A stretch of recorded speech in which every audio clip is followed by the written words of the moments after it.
So this is, I'm Vivian Rehberg, and I'm a research curator with the Former West Project, and I'm here with TJ Demos, who is reader in art history at University College London.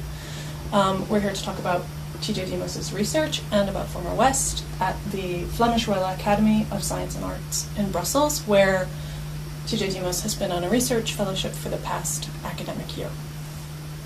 Hi, TJ. Hello. Thanks for coming. Thanks for agreeing to do this.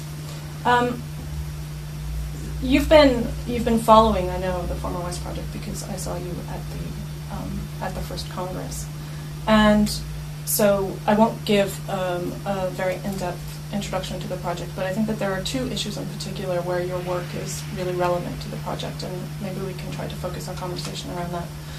Former West has been trying to come to terms with, in largely a speculative rather than a historical way, the transitions that have taken place since 1989, with, in particular, the fall of the Berlin Wall and the transition from communism to democracy in the East. Mm-hmm. And alongside of that, running parallel, it's been trying to think about the experience of post-communism as, not as a linear development, but as, in some ways, articulated with the postcolonial experience, right? And your work focuses very strongly, or rather your work on contemporary art and also your work on Duchamp focused on the question of exile and exile, the experience of exile as a lens through which we can look at modernism and modern art and contemporary art. So I guess the question would be, the first question would have to do with whether or not, to your mind, having participated as a spectator and as a future participant in the Horizons Reader, whether or not you feel that that it's possible to look at the post-communist experience through the same lens of exile, or whether or not these two experiences, post-colonial and post-communism, are parallel tracks that won't be able to intersect theoretically or intellectually to create a new paradigm with which to think about the West becoming former. That's a rather complex question. It's a big one. And to be honest, I haven't really thought so much about how exile operates within a post-communist context. So really, my work is more, yes, it's dealt with the historical avant-garde in Europe, primarily around the movements of Dada and Surrealism in France, but as well as in contemporary art in Europe, as well as North Africa and the Middle East.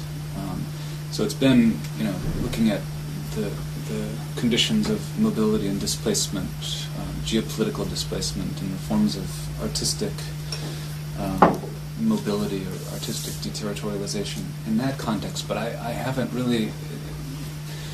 The post-communist one has never been a direct focus in my work yet, at least. I simply haven't thought about it. So I'm not sure how I would address that, actually. I think certainly the shifts that have occurred from the former Soviet bloc organizations of nation states to a post-communist one have involved radical reformations of the notions of state, specifically, particularly in the post-Yugoslavian context, where that's completely obvious, and some of the states that were previously part of the Soviet Union. But in terms of the question of exile, I think it's an interesting one, and I would speculate about it without speaking from the position of an expert in that area. That it seems like some people at least are looking at this in a way, this marooned question of the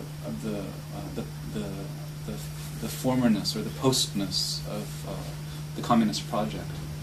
And for me, that itself has become a very interesting and urgent question today, to reconsider the status of socialism and communism today, when it's seemingly completely been revealed to be historically discredited after '89 in the East.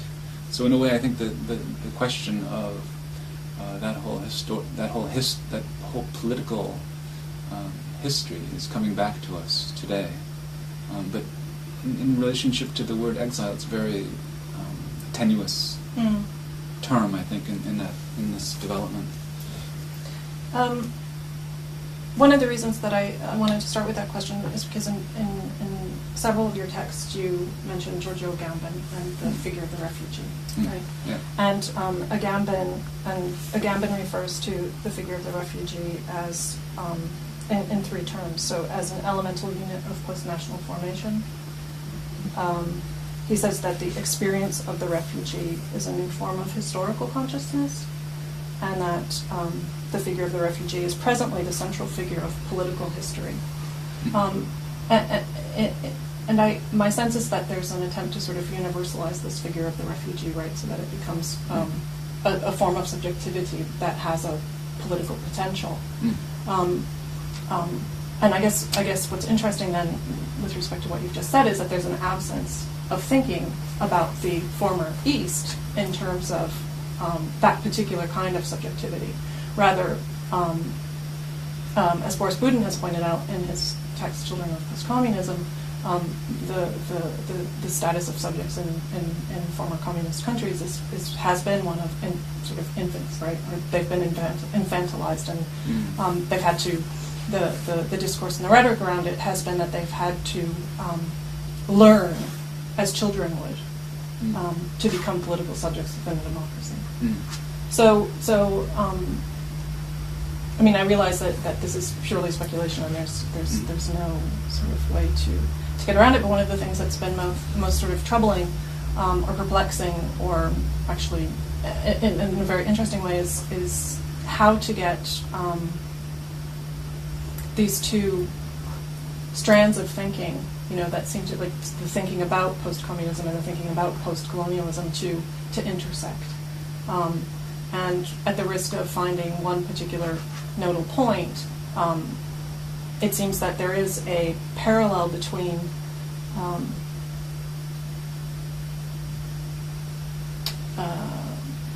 ideas about subjects who are politically disenfranchised, either as children or as refugees, right? So I don't know if there's any way we can get into the to make the two discourses mesh, but I think that one of the real ambitions of the project, of the Former West project, is to be able to not to pick and choose from different theories as one would do, in a kind of mashup of intellectual work, but to find a way to use the most productive critiques of Western culture to come up with a new idea of the West. Well, in terms of what you've said, if part of the project of Former West is to somehow find a way to integrate the post-communist paradigm with post-colonial history, I await to see how the project does that. This was a We're hoping you'll help. This was a major. I thought this was a major and very interesting, provocative rift in the first Congress in Utrecht. Yes. And that was, in terms of my work, I've been very immersed in post-colonial theories, because unlike someone like Sarat Maharaj, who organized the exhibition recently titled "Farewell to Post-Colonialism," I don't think we should be in a position to be ready to give it up. I think that there's a lot of lessons to be learned from post-colonial history. Very urgent questions, specifically in relationship to what I think is the most central and major formation, economically, politically, socially, in recent history, which is the development of neoliberalism, which we can talk about later. But I think that for me, that's one of the major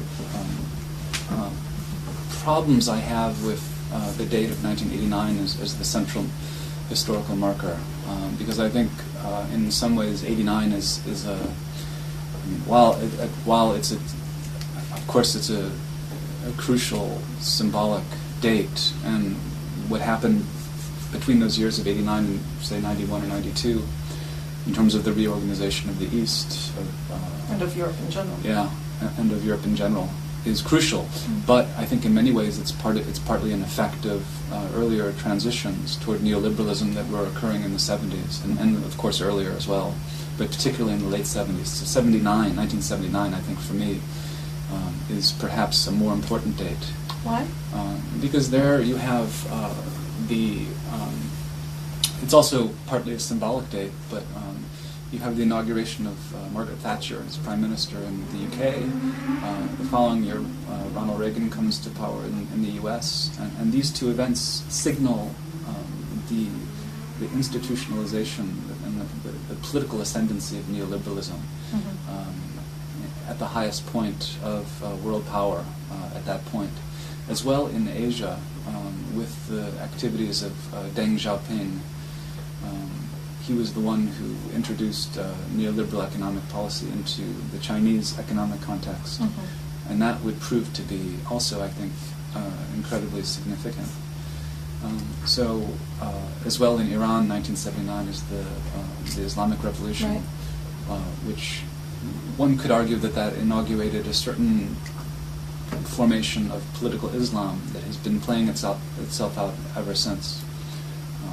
Surely there's a lot more, but for me, the beginning of neoliberalism is the real project that has transformed geopolitics worldwide, and that is the engine behind globalization. So I think 89 is a date among others. 2001 would be another crucial date. 2008, with the financial crisis, would be another date. So, so back to your question, I'm not sure what it would mean to map postcolonialism onto the post-communist context and vice versa. How those two trajectories intersect. Again, it's not. I don't feel at all that I'm an expert in Eastern European or Western Asian economic or political history. But coming back to what you were talking about, also the Boris Budin reference about children of post-communism. This idea, I think, that the post-communist subject, after the shock of '89, enters into a period of infancy, of having to relearn or learn for the first time the codes of capitalist social democracy. I think is certainly that relates in a way to exile, in the sense that what happens to the former subject, right? The former socialist subject, is that simply just cast off. It seems to be simply erased, and I think that I'm sure Boris is aware of this, and has written. I suspect he's written very provocatively on it, and I'm sure other people have as well. But it's a literature that I'm not so familiar with. But I think I suspect that that's emerged as a real problem. To reject, in other words, that sudden shock of historical amnesia, and the transition from the communist subject to the capitalist subject that occurs around '89. And I think, in some ways, at least it feels like today, with recent projects like some of the research seminars that Badiou and Zizek have been carrying out on communism, as well as their work, the work of Rancière, the work of other philosophers and political theorists, as well as certain exhibition projects like the recent Istanbul Biennial by Have. I think these are crucial turning points where people within political theory as well as artistic practice are beginning to reassert a connection to the socialist subject and trying to map out a potential way of connecting to it today in the post-communist context, so that we're not simply left with infant subjectivities and the whole problematic account of that. I think in a way, just one last point. I think for me, the work of Naomi Klein and the shock doctrine is very interesting and potentially relevant here, because of course this idea of rendering someone, an infant, to relearn is not at all a new phenomenon, and it's one that's been exploited within psychoanalytic, psychological, as well as political, as well as military contexts. And it's a very violent way of treating subjectivity to think that you can simply erase a history, a person's memory, in order to to re-codify that subjectivity.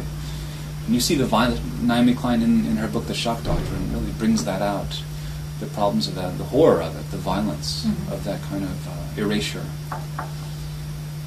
There's a really beautiful phrase in one of your texts, and I can't remember which particular text it is. I think it was one of the texts in Grey Room, where you ask the question, how can one represent artistically a life severed from representation politically? Yeah. And it seems like we're talking about a similar problem in the work, specifically the way in which that question of representation comes up in the work of artists that you deal with in your scholarship, and then the work of artists from a post-communist, post-socialist context. But maybe it would be good to talk about that particular problematic. And the artists that you've treated who deal with that problematic, so we can start talking a little bit about objects and images, and then maybe transition into this question of the documentary as a fundamental mode, because you've also written extensively about that. Right, because if a recent emerging imperative within cultural practice is to rediscover ways of thinking about the socialist past. In other words, to reject the totalization of post-communism, in order to resist as well the seeming hegemony of neoliberal capitalism, as if there is no other alternative. Then the crucial question is, how is that carried out in relation to representation? And here, I think a number of interesting questions come up about the currency of contemporary practice and how it differs from earlier approaches to the image in relationship to history and memory. So for me, that question that you quoted is one that I ask in relationship to the recent developments in statelessness, and you also mentioned Agamben earlier, and his work has been a major reference point for me in thinking about this, but surely not the only one, because my work began with thinking about the exiles of Marcel Duchamp. So this relationship between the avant-garde and statelessness or mobility or exile is a long-standing one, going back surely to the 19th century, I think, is when it probably begins. But recently, this question for me relates to the developments of globalization since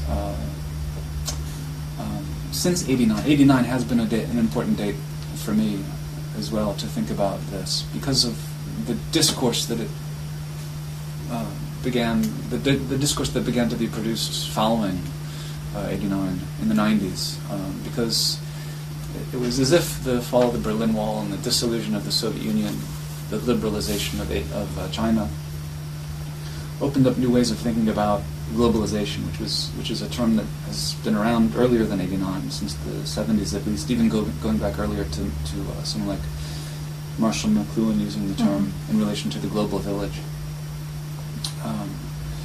But in the 90s, there was a kind of what I've written about a triumphalist account of globalization. The globalization was, finally we've reached the end of history, to invoke Fukuyama's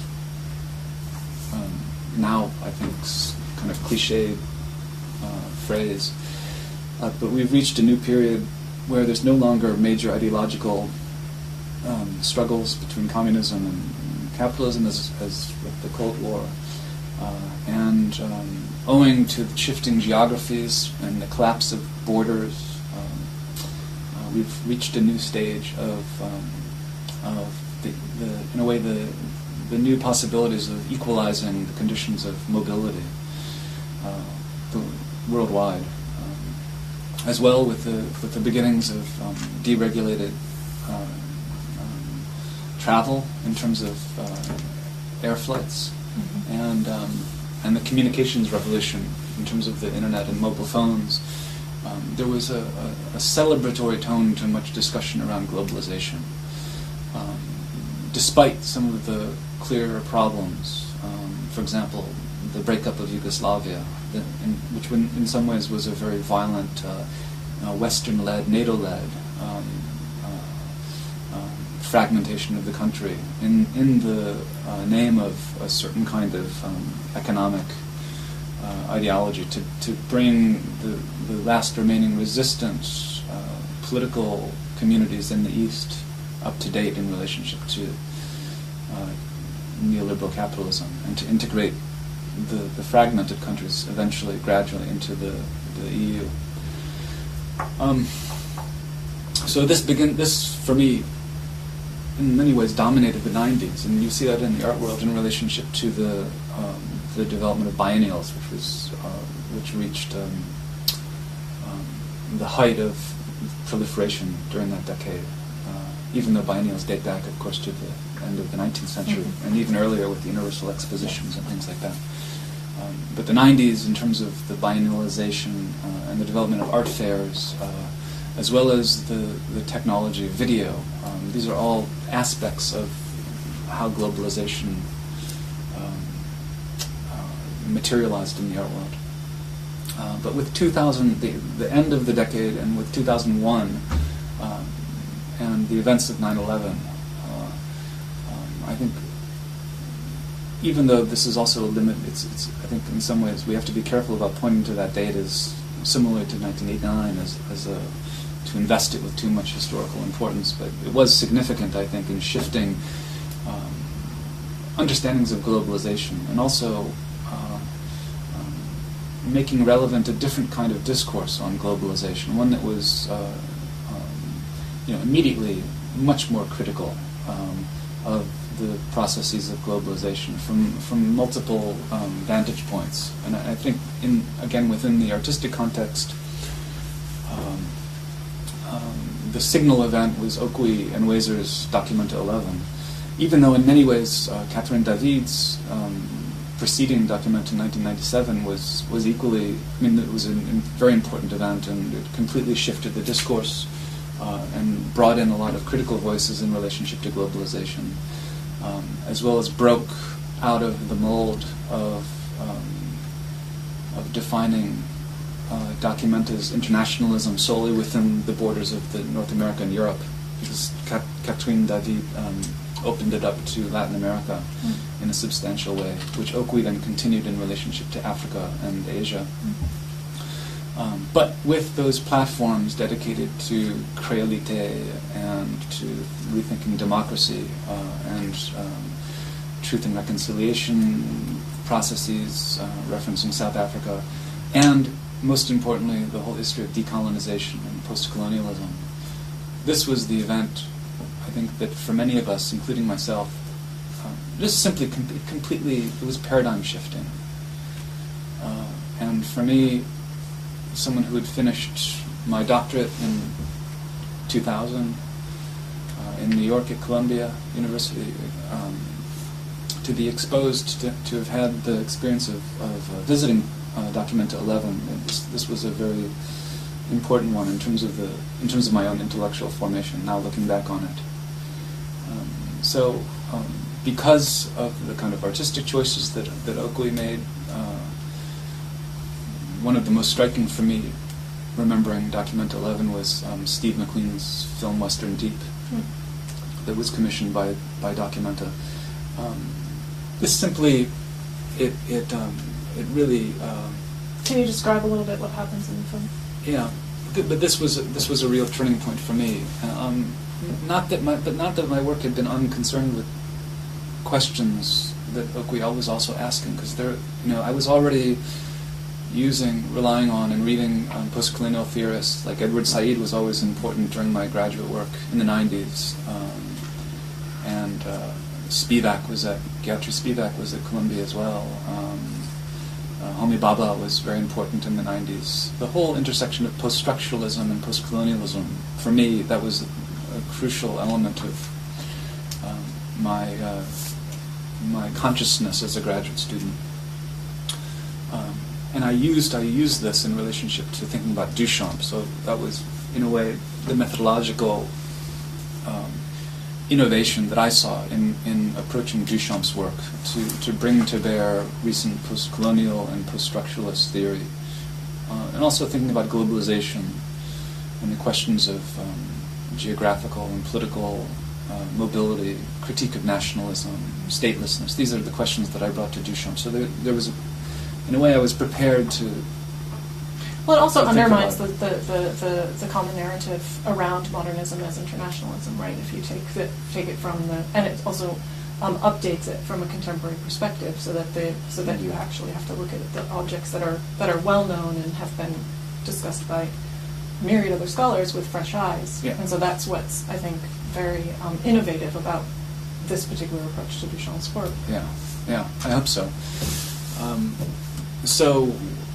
Coming across works like Steve McQueen's and a number of other artists in that exhibition, because there were I felt like there were really so many interesting discoveries, and also Documenta was also for me coming on the heels of Okwe's exhibition, The Short Century, which was looking at decolonization in Africa over the course of really since the 60s forward, which had come to PS1 earlier, just before Documenta. And so that again prepared the ground for at least for me, for my visit to Documenta. But in Steve McQueen's film, this is a work where he goes and visits a gold mine outside of Johannesburg in South Africa, which is in fact the deepest gold mine in the world. In the context of, he probably made it, I'm not sure exactly when, but probably 2001, 2002, he was producing it, making it, which is of course almost 10 years after the end of apartheid. But what was significant, one thing that was significant in this film, it's roughly 20 minutes long, it's extremely visually powerful and experientially moving in terms of simply the loudness of the soundtrack, the intimacy with which he films the conditions of mining, of gold mining in the depths of this mine, and the scale of the projection, putting you in a dark room so that really you have this amazing experiential sensation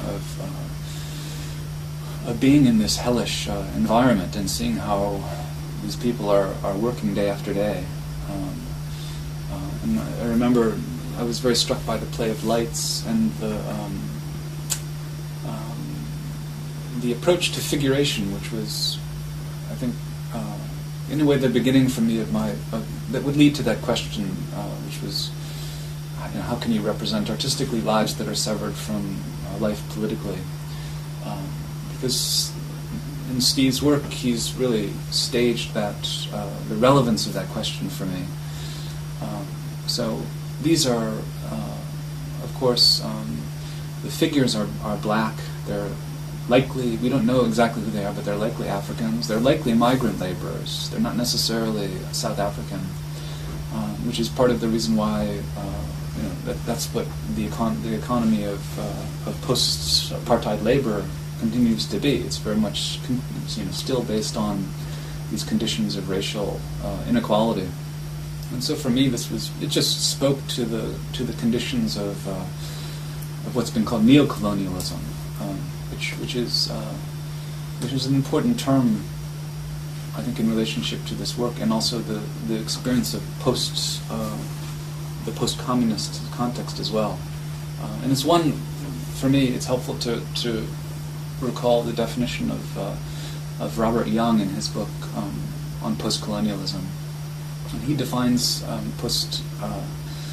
the postcolonial as rather the neo-colonial as if colonialism was the political relation where one country occupies and controls another politically, economically, militarily, then decolonization occurs, removing that control.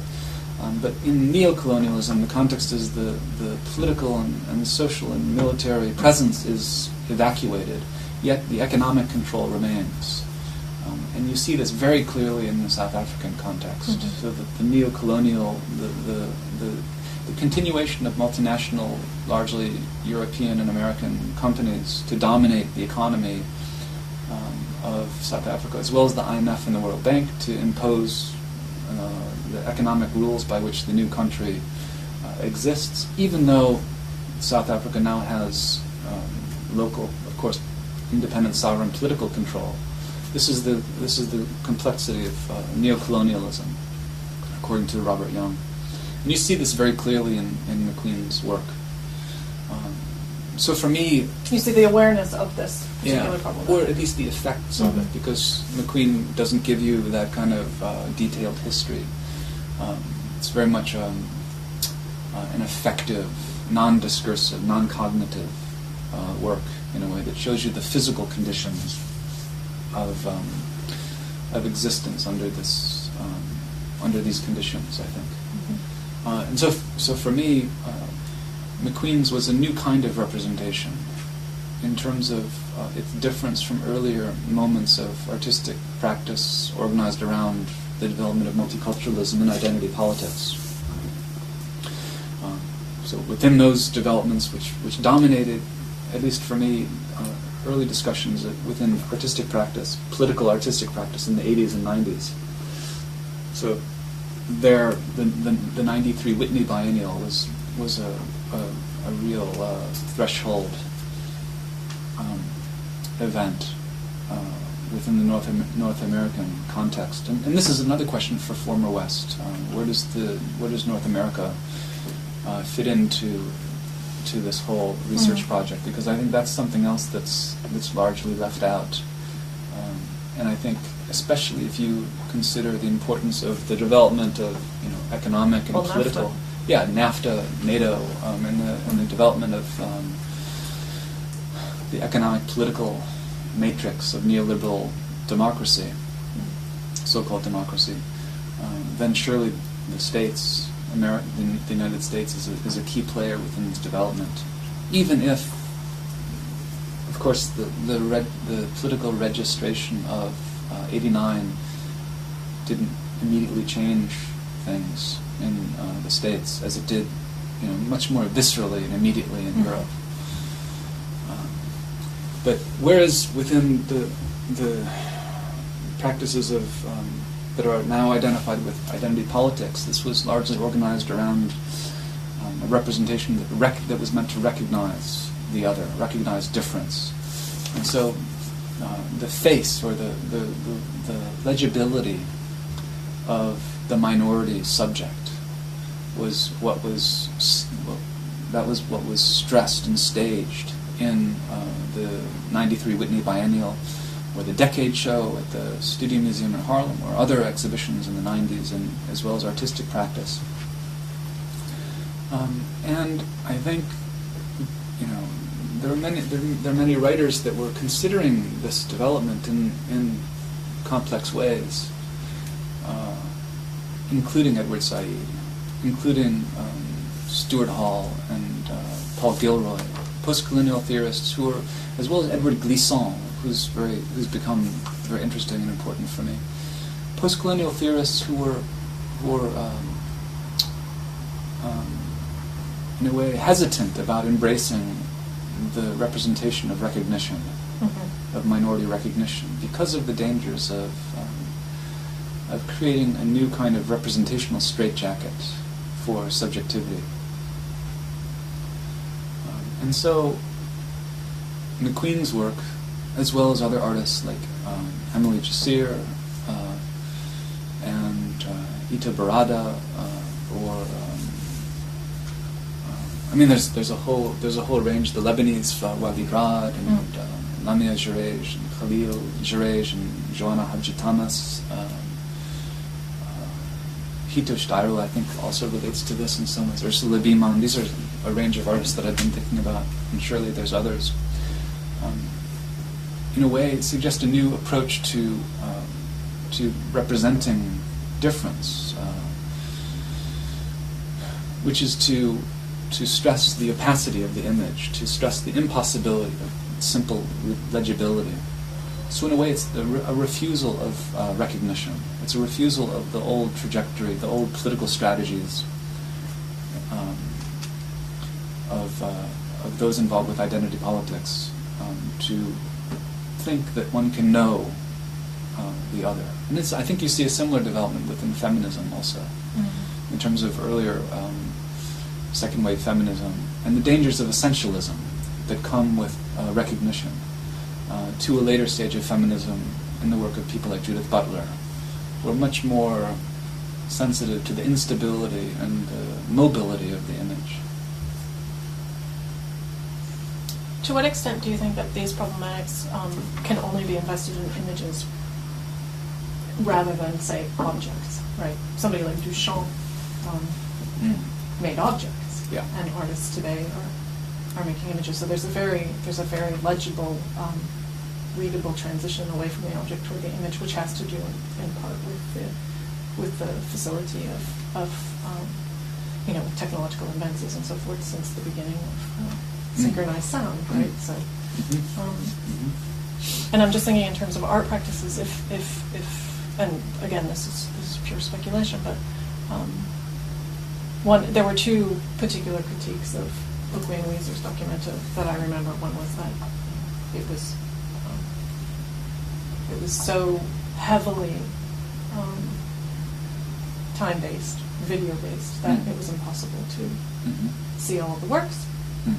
Which is, I think, a critique that comes up over and over and over again. It was another critique at the Berlin Biennial as well, right? So I mean, it's just, this is our lot. We are stuck with having to sit in dark rooms for a minimum of 50 minutes if we want to understand what's going on in our world. So anyway, that we can talk about what that means for the spectator maybe another time. But there has been a very important shift in the way in which viewers experience works of art as well, thanks to these developments in technology. And then the other critique was that this focus on the document and this focus on the document and the documentary, which are two terms that become conflated in the critiques, I think, led to a kind of emptying out of the aesthetic to a certain extent. And your work, I think, actually proves in your analysis of specific artworks that that's not true. So now I have to remember what I was first asking you. So yes, so are we now then, I mean, is it at all possible, or can you think of particular artists who are able to formulate a similar kind of critique outside of the use of the image? And in that way also bypass some of this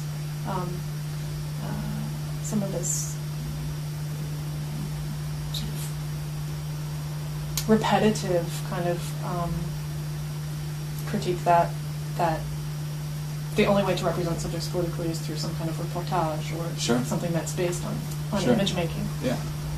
Yeah,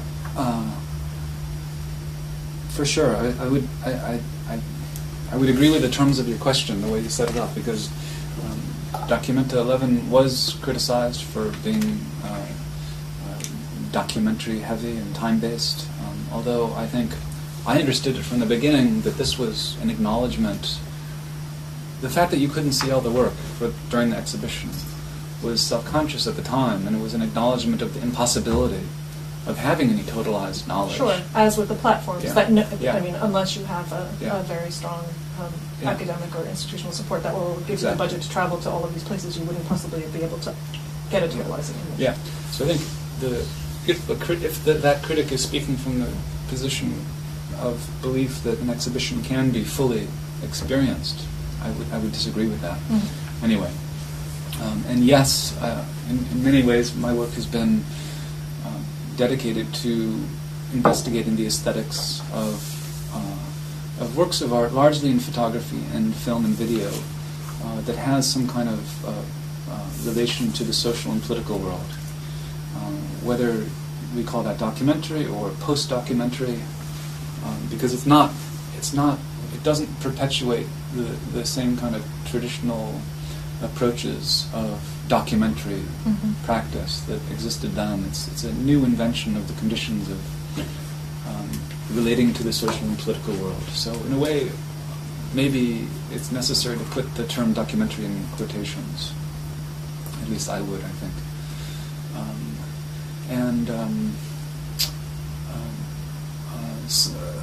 A group that was important, I noted, to Steve McQueen, but also for me, is Black Audio Film Collective, going back to the 80s, and doing work that was largely film-based.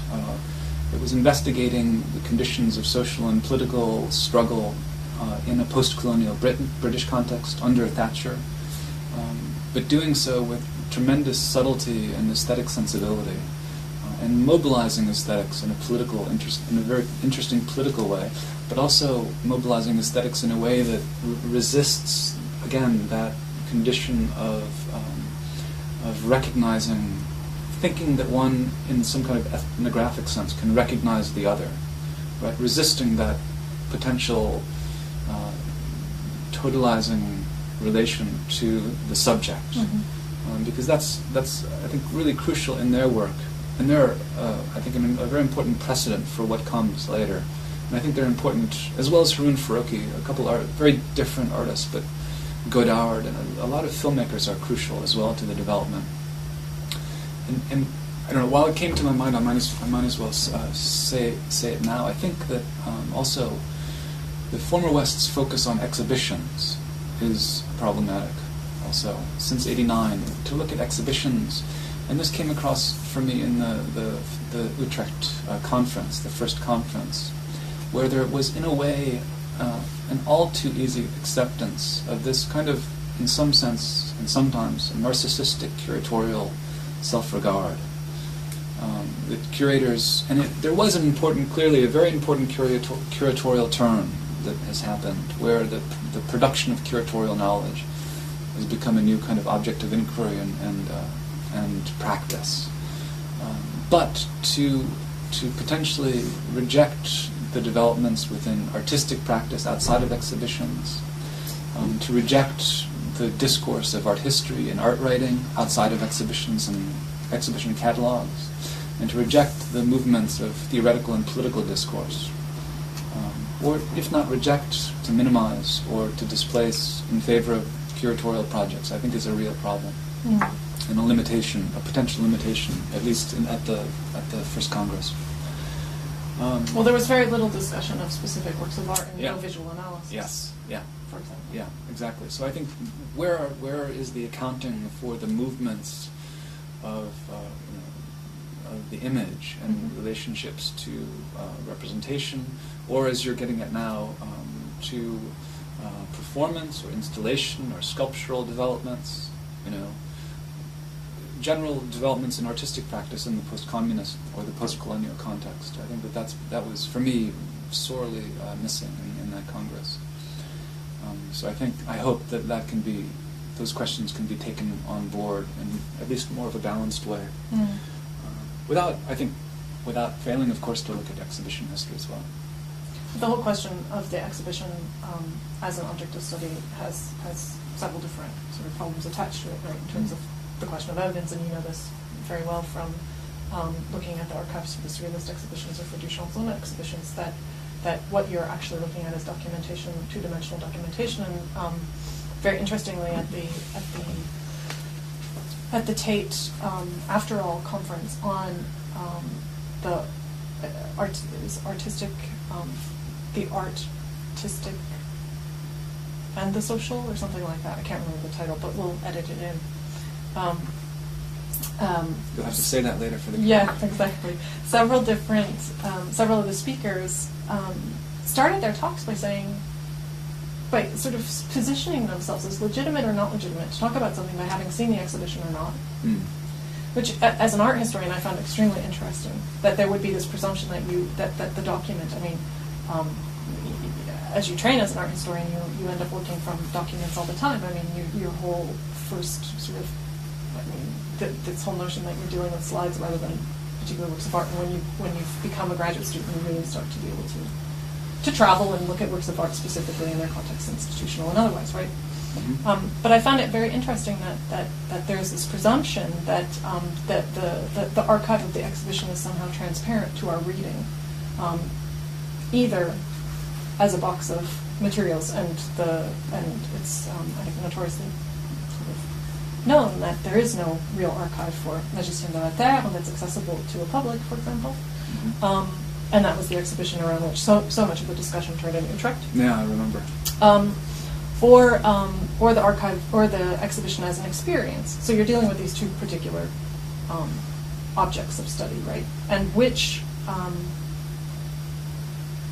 and the question of which to privilege in this discussion about exhibitions already needs to be put on the table, mm-hmm. right? Whether or not you are more legitimate because you've seen an exhibition, yeah. And it's similar in a way to the kinds of discussion we had in the 90s in the United States in academia, where you were legitimate or not to talk about a particular problem based on your subject position. Yeah. So as a woman, I was allowed to talk about feminism, but as a man, you weren't, right? Yeah. And that was the kind of the most sort of egregious,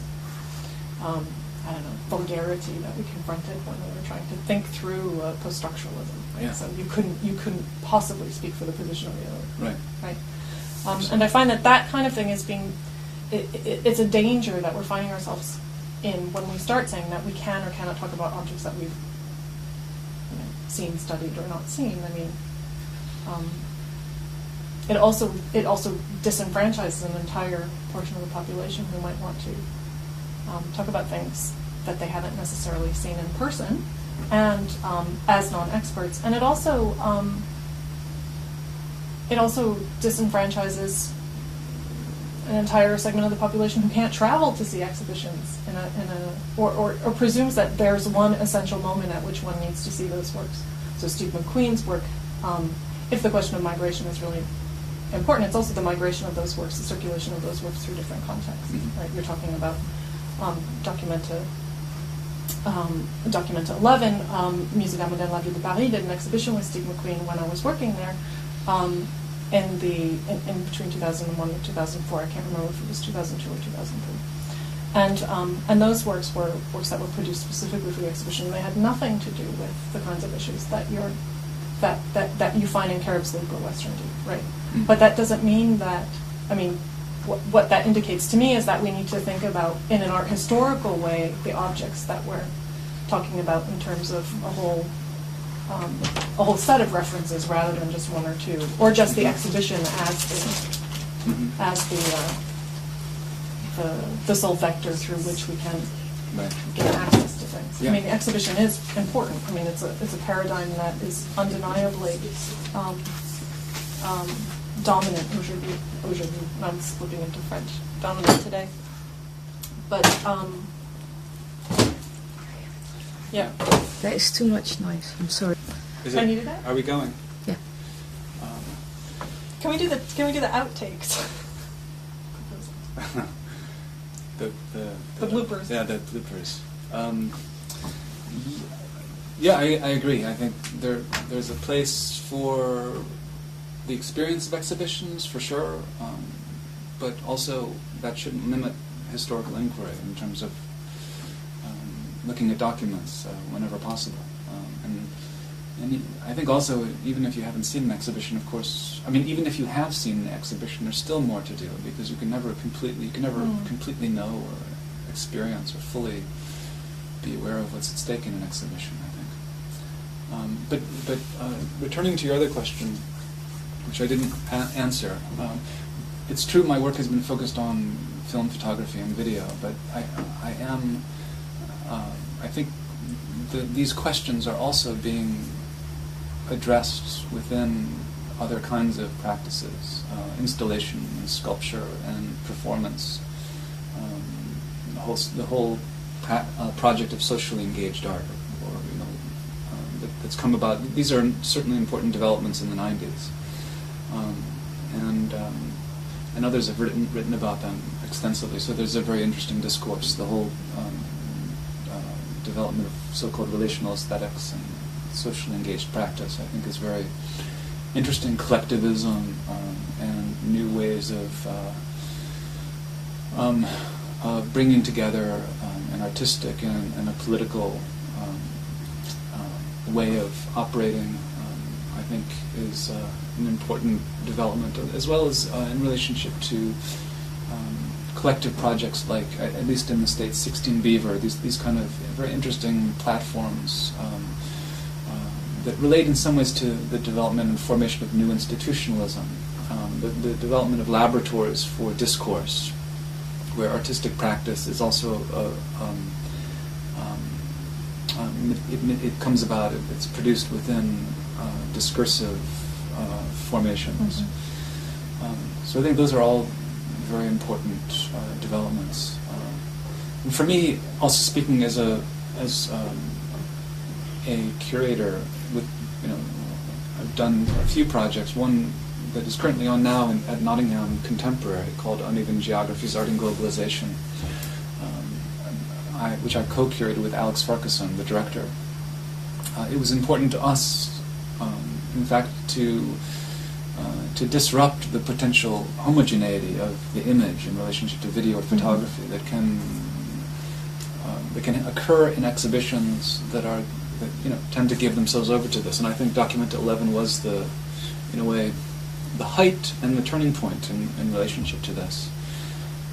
And I think for me, it is important to have, I think, ideally an exhibition that has some sense of material heterogeneity in it, so that there's we included sculpture as well as performative element, as well as two-dimensional painting and drawing works, in addition to photography and video. But for example, a group of artists that I've recently come across that I find very interesting, and we included in the exhibition, is this Swedish pair of artists called Golden and Seneby, going by their last names. And they're very interesting, precisely for this question: how do you represent artistically life severed from politics? They've been in residence in Paris for the past, of course they for the past 6 months, and I went to see Looking for Headless at La Défense, and so I know their work, right. Actually, and I know some. Right. Did you find the tree? Where? No. I didn't go on the tour to the forest because I was in Utrecht, but I did go on the. They held a screening in an office tower at La Défense. Called, interesting. A screening of the film Looking for Headless in one of those very alienated. Yeah, of course. Office buildings. Yeah, but speaking of that, I mean, their whole inquiry into the history of Georges Bataille and Acéphale, certainly the figure of a headless person relates directly to this condition of being without representation that I'm very interested in multiple ways. It can mean many different things. It can be politically. It can signify political vulnerability, not having a voice, not having recognition. But it can also be a recourse to a kind of emancipatory freedom, to not be entrapped within the structures of identity, for example. So this plays out differently according to the artistic project that we're looking at. But their whole inquiry into the economics of offshore banking specifically, relates directly to this whole recent development of globalization in a way that turns it on its head, in a sense, or removes the head at least, because for them they bring up the focus is not on the refugee, on the dispossessed, disenfranchised refugee.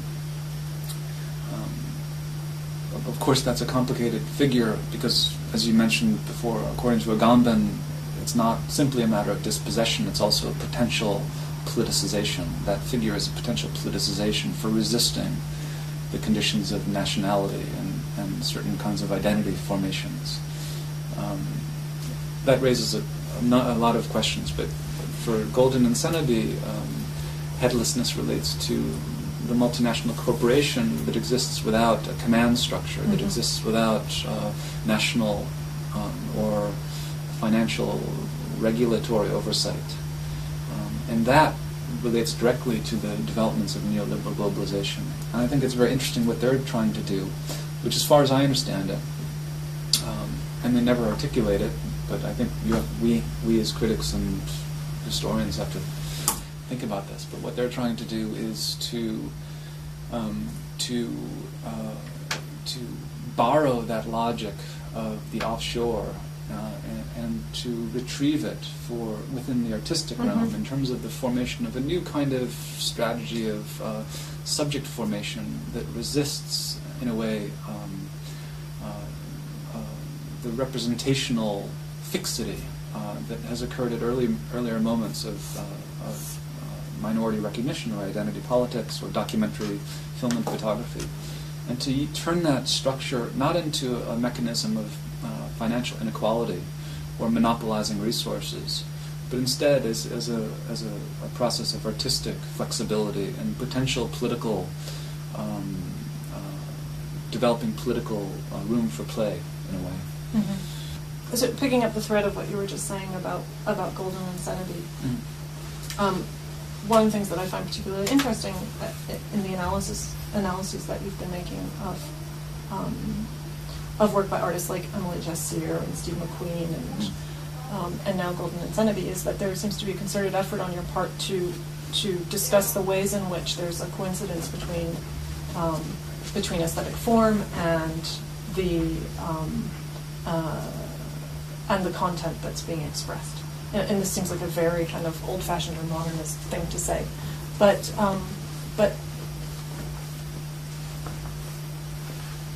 in some ways, it's also extremely contemporary, or it feels like it's extremely contemporary to me when an artist will attempt to use formal strategies that can in some way express the whole sort of ethos underlying the artistic production. So with Golden Insanity, this idea that the project itself would be fragmentary, that they are never present, that you can't grasp the looking for headless project in its totality, that it's always going to sort of just be beyond grasp. And there are different ways in which artists, video artists or artists working with photography or film also try to make that manifest or formalize that in their work. That was just a sort of follow-up comment to what you were saying. But of course, in the work of someone like Emily Jessier, it's a very different question, because I think it reveals, to think about Golden Insanity and Emily Jessier together, it's very strange in some ways, because in a way, Golden Insanity are mimicking a structure of power that they have access to, in a way, easy access to as European men, in some ways, to bring back. I mean, we can't completely accept the negation of identity either, I think, today. And Emily is also... No, I mean, as a market commodity, especially, which they absolutely display when they put their work looking for headless up for sale in an auction and speculation. Yeah, and surely they're aware. Surely they're aware of this and are mobilizing it.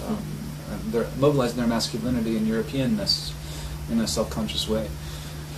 But for Emily, of course, it's an interesting, a politically urgent one, but also conceptually provocative question of how to negotiate between the demands for national identity, in her case, for at least Palestinian self-determination, and the sensitivity to the representational demands to resist totalizing the subject through the image. So that's for me is an interesting tension. I want to shift the discussion slightly to talk about the discipline of art history. And one of the questions that came to mind as I was listening to you talk about the image was, why not visual culture instead of art history? You and I were both graduate students in the United States at a moment when the question of the discipline of visual culture was sort of on the table, and whether or not art history needed to become more like visual culture or learn things from visual culture? Or at least how would one recognize the difference between art history and visual culture? And that's a critique that never particularly interested me. But what I'm struck by, as somebody who identifies herself as an art historian and who did a PhD in art history and was very much influenced by a particular school of the history of art, sort of theoretically inflected Marxist art history, is that the discussion of contemporary art by people who work in contemporary art, by curators, by critics, people who identify themselves as curators and critics and so forth, seems to be able to draw from different kinds of sources, theoretical, art historical, sources out of visual culture. And artists seem to be very aware of those sources in a way that maybe the discipline of art history resists. Or maybe that's because I'm outside of the U.S. and American, the English, American, and German context of art history. My sense of the way that the discipline hasn't been keeping up with what's been going on either in the curatorial world, in the institutional world, outside of the academy, or the critical world, or and most importantly, or the artistic world. In other words, contemporary art history doesn't have the same tools, or isn't developing the same tools for critiquing the image that maybe artists are or curators are. And I wonder, sort of as a follow-up to that point, which you can certainly take issue with, is whether or not there is a political urgency to doing art history in the way that it maybe felt 20 years ago, when before the social history of art, for example, which I think, or the other tendency being the very critical position of the scholars that are involved with the journal October, before those two strands seem to have become so institutionalized that criticality doesn't anymore feel like the main impulse behind them, but rather a kind of self-historicization, to my mind, from the outside. So do you feel, I mean, as an art historian, do you feel that the work that you're doing on contemporary art, are you interested in doing a political art history, or is that even a question? Or do you feel like I guess, I mean, in another way to put it, I guess, is there's this idea, I think, that I've heard expressed over the past year or so, that politics has migrated into the artistic field and out of the academy, right? Or out of art history. And I've heard this said by art historians and by artists and by art critics, in particular in the context of a seminar that I participated in at the NHL last year on the social history of art and the artistic history of the social. I don't know who was there, but... And so, yeah, my question is there any sort of political impulse left in art history? If it is it in the field of contemporary art, or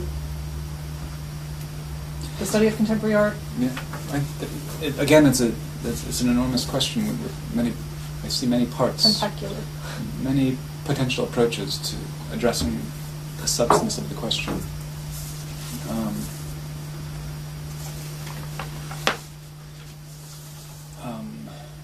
It's true that visual culture and art history had a historical argument, I think, in the 80s and 90s. In the early 90s, in a way, it came to a head, at least in my experience, in terms of a special issue of October magazine that was dedicated to visual culture. The visual culture question there. Yeah. Mm-hmm. And I remember discussions about this at the time. And for me, I never felt so invested in this issue. I never felt like it affected my work very much, and I never felt protective of art history as a discipline because I was trained in art history.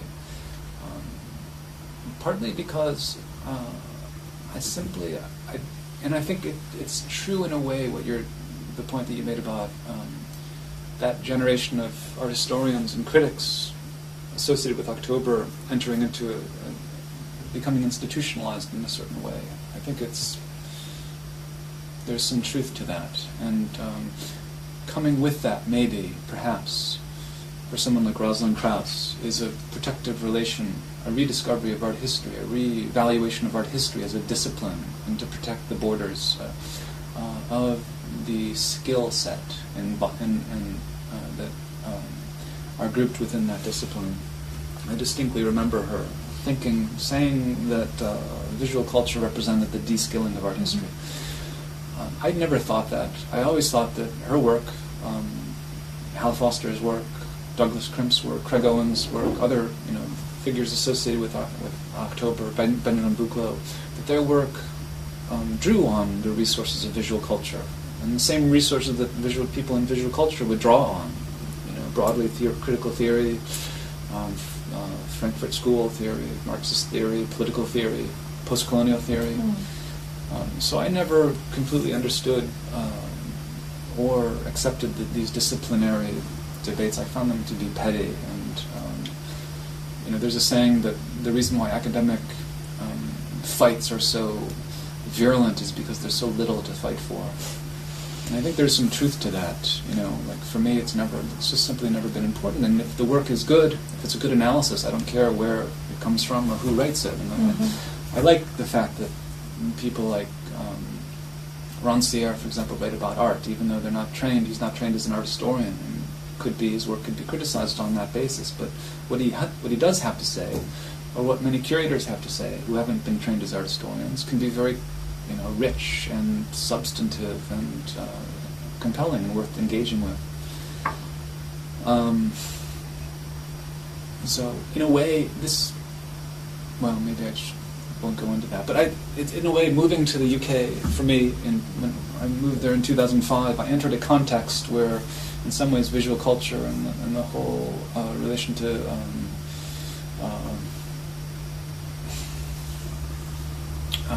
the status of theory and cultural studies in the UK it's still ongoing. It's still very strong, and there's still, unfortunately, I think, sometimes feelings of resentment or resistance toward art history, and perhaps sometimes in the other direction.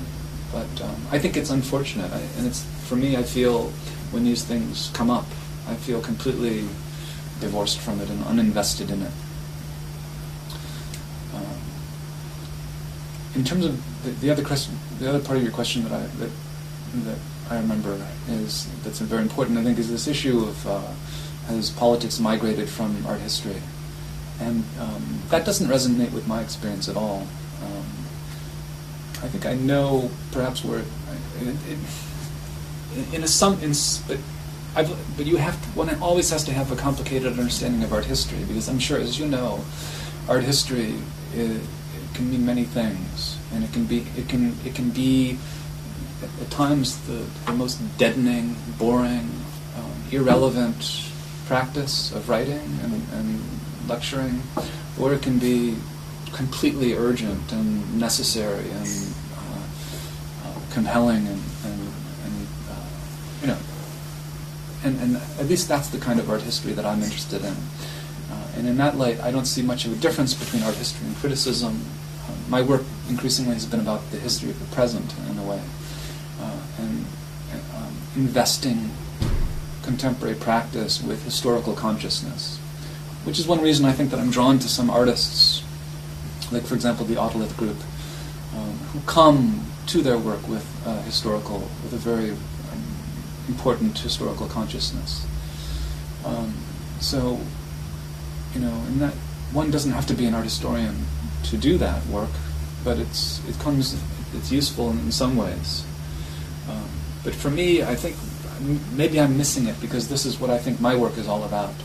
But for me, part of my struggle to be what I am, to practice to write the kind of work that I do, is to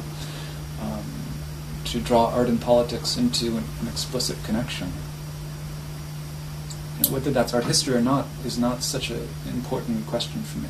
Mm-hmm. Well, it's been accepted as such in any case. Because your work has been accepted as such in any case as art history. Yeah. Given your institutional. And I use, and certainly one, like for me, I use that is an opportunistic, sometimes an opportunistic decision, because I think we need to, because often let's not over-evaluate the significance and resonance of our discourse, because we're often talking within very small groups, Sure, and I think there's no reason to limit what we say to specific contexts, and certainly that's been the ladder that I've used to climb up and to diffuse my own writings, because I have access to those, because of my training, I have access to those platforms. Mm-hmm. But it's one, at least I feel, increasingly it's important to try to diversify. So that's something I've been thinking about in terms of my own work, how to break out of those institutionalized channels, which are very limiting. And again, the theorist that comes mostly to mind when I say these words is Rancière and his, the politics of redistributing the sensible. That's I think that's such an important phrase, and it's directly relevant to these kind of questions. To breaking down who can talk about art, because that kind of defensive question was that proprietary posing is what I recall in relation to these debates between art history and visual culture. Then very petty feuds about who has the authority to say what about art. Well, I remember this as well throughout all of my studies when I was actually doing art history in an art department, which is a very different experience than doing art history in an art history department. Because in an art department, we're confronted with practicing artists every day, right. And the conversations that you have with practicing artists and the way in which they actually talk about art history when you're sharing classroom space together is very interesting. And those same issues came up all the time. Who has the legitimate position to talk about what? Yeah. And so when you're, as an art historian, forced to, I always felt that it was much more, and this is very anecdotal, but I always felt that it was much more humiliating for the art historians to go and have to go into the studio and make work, which was one of the things that we had to do as part of our course of study, than for the artists to come in and have to talk about, Jacques Derrida or something. I just felt like we were put in a position of being made fools of, whereas they were put in a position of being elevated to knowledge or something. Right. And those kinds of prejudices, I think, are still really rampant also in what we call the art world. Who has the right to who's in a more legitimate position to talk about certain kinds of visual artifacts or experiences of the artifacts. Unfortunately, I feel like that's still very much an issue. Yeah. For me, I can also relate to that experience since after leaving Columbia, my first job was at the Maryland Institute College of Art in Baltimore, which is an art school, a practicing art school. So suddenly I was confronted with teaching artists the discourse of art history. Which is what I do, and which is very, very different than teaching absolutely art history majors. Yeah, it has its challenges and it has its joys, and yeah. It's very interesting. But maybe one interesting connection we can use here to go back to something else you brought up earlier, which is the status of contemporaneity, really, and which in a way might seem to displace or to demote the relevance of art history, since art history seems to be attached to the historical, right? This is, of course... This has been a debate in October and in Influx magazine very recently. Yeah, and you may be aware, but the discourse of art history in the UK is different from that in the States, in the sense that in the UK it's very accepted to write about contemporary art within art history. So that even at the level of doctoral dissertations, it's not a problem to take on a student who's doing a contemporary topic for a doctorate. That's common in the UK. In the States, that is not at all. It's, I think, still to this day, it's not accepted. and or very rarely accepted. It's very problematic. Yeah, I think it's starting to change in the States, but this is, I think, part of the whole explosion of interest in the contemporary that has occurred today. And for me, I experienced this moving suddenly from writing a dissertation on Duchamp, because it was understood that you couldn't write on contemporary art. You needed to do you needed to do a historical topic to guarantee your legitimacy as an art historian when you entered into the career path. Mm-hmm. To suddenly teaching in an art school where, what is considered contemporary in an art history department might be, at that time at least, the 60s, might be considered contemporary. The 60s is ancient history in an art school context, and suddenly, like, being thrown into that, it was very interesting and invigorating in a way. Mm-hmm. And that's when I began, writing as a critic more often, and my whole practice shifted at that point. And I think just another point, which has become evident to me, is the significance of the curator becoming, like, in a way, the most significant subject within contemporary art. Of course, there's the collector and auction houses and art fairs and biennials, but it's the curator who's the one who is, in a way, commissioned, at least certain kinds of curators. The new curator of contemporary art is, in a way, commissioned to travel. And that has become necessary after '89. Mm-hmm. One has to travel on research trips. The curatorial research trip has become a new institution within the curatorial school, which is also something new, the postgraduate MA curatorial school, and the marketing and institutionalization of curatorial education.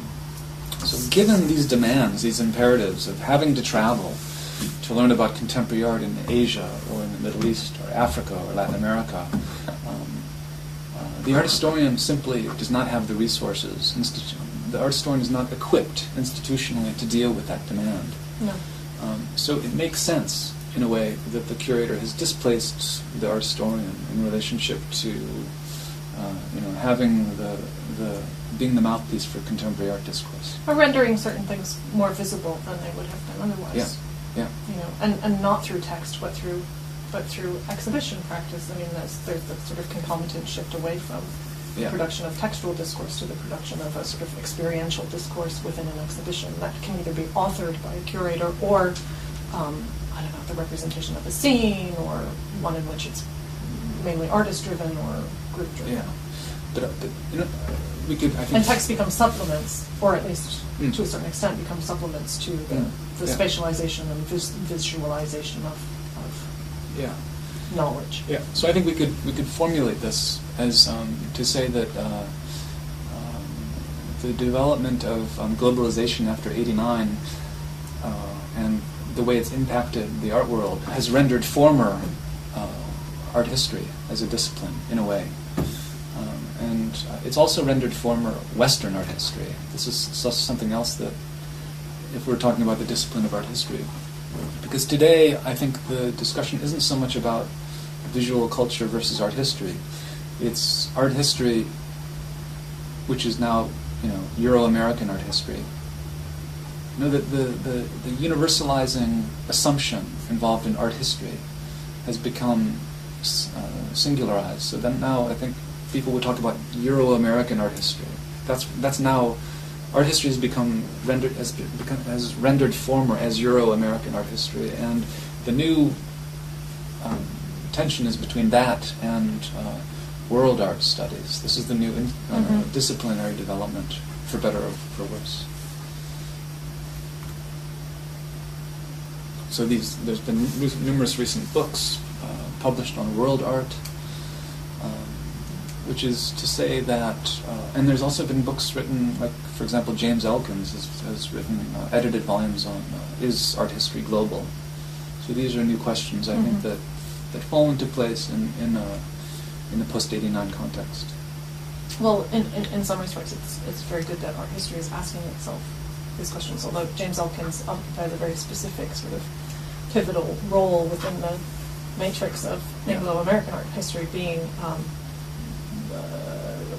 centered at an art school, which Yeah. also is quite interesting, at Yeah. the School of the Art Institute of Chicago, Right. right? And his productivity is legendary. Yeah. So, Yeah. so on the one hand, it's really salutary that art history is maybe thinking in terms of world art studies. On the other hand, there still seems to be this, and this is purely a superficial reading, but there seems to be still a kind of drive to totalization, or a kind of Yeah. an attempt to make different things fit into an already established narrative, historical trajectory, Yeah. and so forth. Yeah, that would be my problem with it as well. The projection of the term art onto, material heterogeneity, Yeah. going back to the beginning of historical time, I think is extremely problematic. How are we doing? Half hour? Was that a half hour? Nearly. Another 6 minutes if you want half an hour. Let's see. Do I have any more questions? But I think we've covered everything that I jotted down for you. One thing that I would, maybe thinking back, that I would add as a footnote is this relation between the postcolonial and the post-communist. For me, the inclusion of Oqui in the first former West Congress was very telling and interesting and provocative, because he brought out, he I think effectively problematized the premise of the former West research project in a very interesting way. And I realized that Congress was precisely about opening up questions. It wasn't about presenting a finished conceptualization of a research project.